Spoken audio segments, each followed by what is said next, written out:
The Dhammapada Sutra spoken by the Buddha, chapter 14, verses 179 to 196. Beginning from verse 179.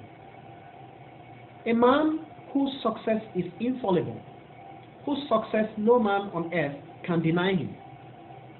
Such a Buddha, omniscient, omnipresent, and omnipotent, whose residence is both immeasurable and boundless,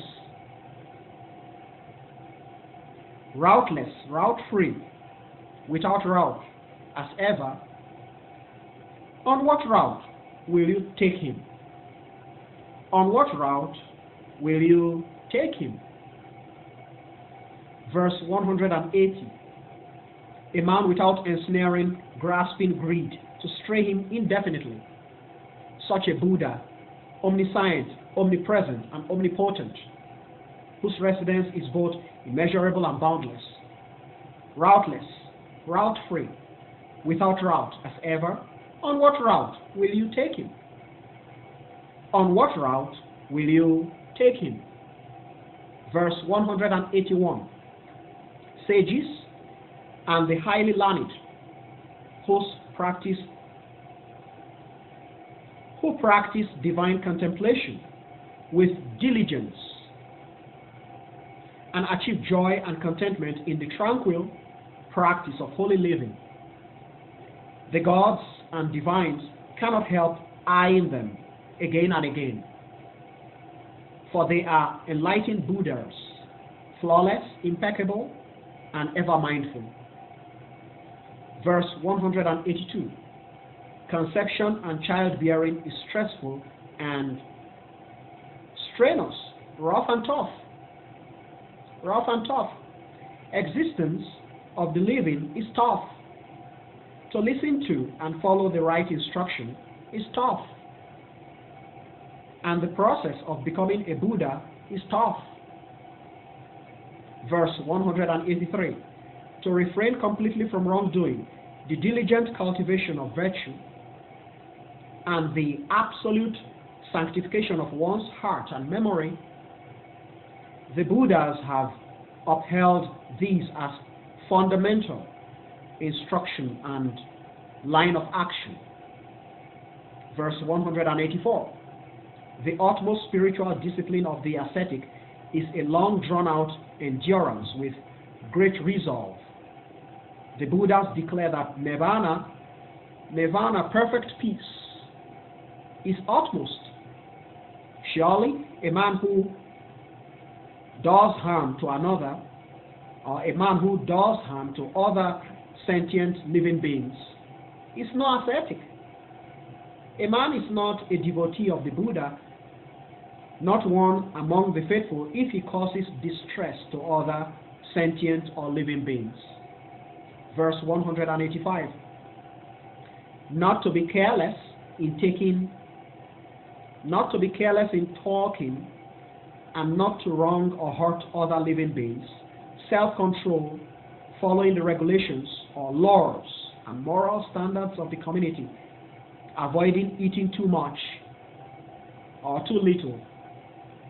A distant residence, remote and aloof, and the development of the noble faculties, superior powers. This is the instruction expounded by the Buddhas. Verses 186 and 187. The flesh just can't be contented, can't relax, just can't have enough. And bags of money, rained or emptied on it, won't suffice. The flesh truly experiences much suffering and little delight. A sage and follower of the Buddhas, observing this, is never delighted, not even in the delights of paradise. Rather, his delight is in the extirpation of hankering, greed.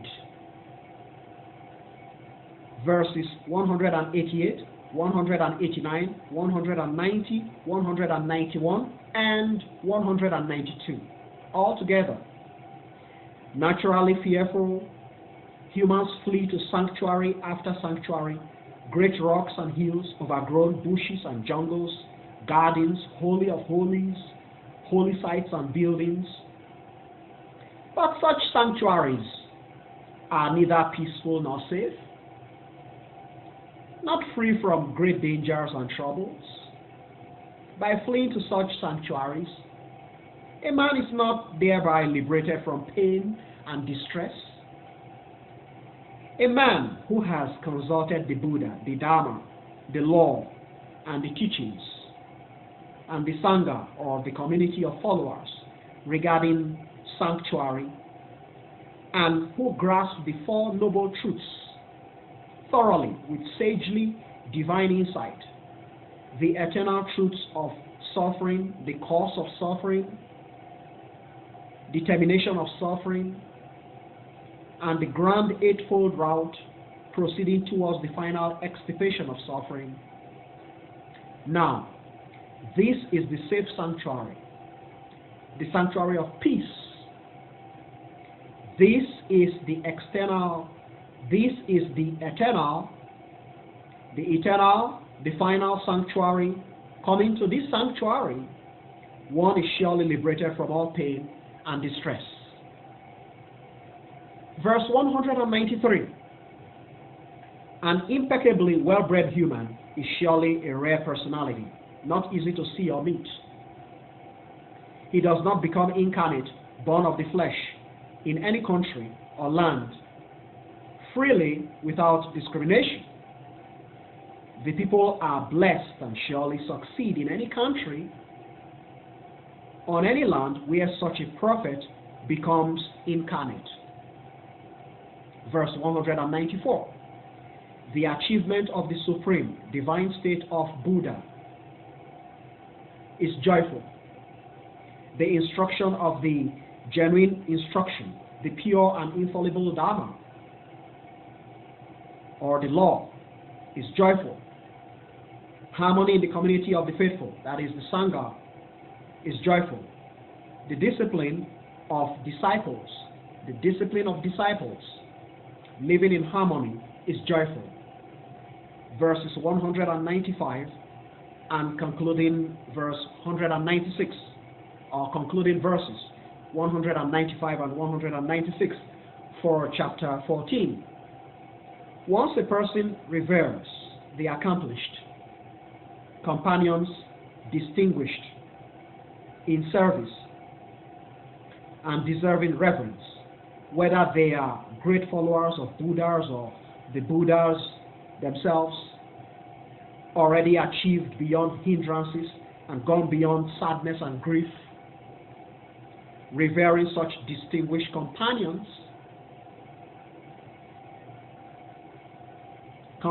without emotions or feelings, fully controlled, fearless and peaceful.